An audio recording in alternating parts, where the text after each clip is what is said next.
இந்த வீடியோவில் எதை பற்றி பார்க்க போகிறோம்னா, ஆப்பிள் ட்ரீ எந்த டயத்தில் பூ எடுக்குது, எவ்வளோ கால் ஆகுது அது பூ வந்துட்டு காயாகி ஆப்பிள் பழமாக மாறி சாப்பிட்ற கண்டிஷன் வர்றதுக்கு.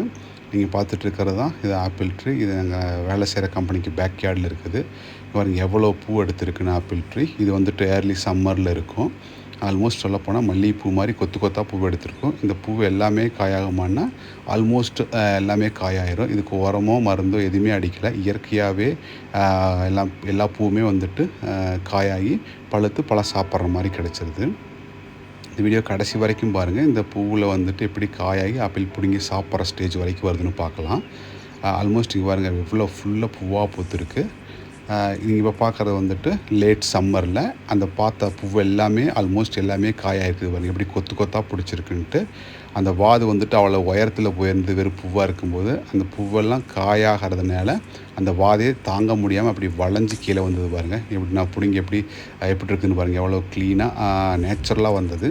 எந்த ஒரு உரம் மருந்து எதுவுமே போடாமல் எவ்வளோ க்ளீனாக இருக்குது. அப்படியே பிடுங்கி சாப்பிட்ற மாதிரி இருக்குது.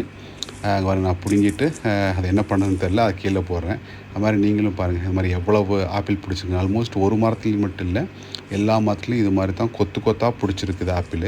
அவர் மரமே தாங்க முடியல, அதனால ஃபுல்லாக வாது பூரா கீழே வந்துருச்சு பாருங்க. கீழே அதுவும் இல்லாமல் யாருமே பொறிக்கிறதுக்கு இன்ட்ரெஸ்ட் இல்லாதனால எவ்வளோ ஆப்பிள் கீழே கிடக்குதுன்னு பாருங்கள்.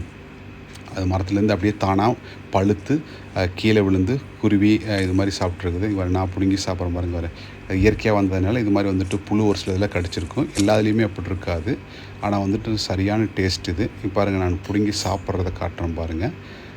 இது மாதிரி வந்துட்டு இயற்கை அப்படியே பிடுங்கி அப்படியே சாப்பிடும்போது பார்த்தா அது வந்துட்டு எல்லா வகையான ஆப்பிளுமே எங்கள் பேக்யார்டில் இருக்குது. இது மாதிரி வந்துட்டு நார்மலாக சிவப்பு ஆப்பிள், பச்சை, அதுமாதிரி 2 காம்பினேஷனாக பச்சையும் சிவப்பும் கலந்த மாதிரி ஆப்பிள். ஆனால் எல்லாமே வந்துட்டு ஒவ்வொரு ஆப்பிளும் ஒவ்வொரு மாதிரி டேஸ்ட்டில் இருக்கும். ஆனால் அது இவ்வளோ இயற்கையாக வந்ததுனால என்னென்னு தெரில, அப்படியே வந்துட்டு தேன் மாதிரி ருசி. நான் வாங்கி எப்படி கடிச்சு சாப்பிட்றேன்னு பாருங்கள். ஒவ்வொரு மரத்துலேயும் இருந்து ஒவ்வொரு ஆப்பிளாக பிடுங்கி சாம்பிள் டேஸ்ட் பண்ணுற மாதிரி எல்லா ஆப்பிளையும் டேஸ்ட் பண்ணிகிட்டு இருக்கேன்.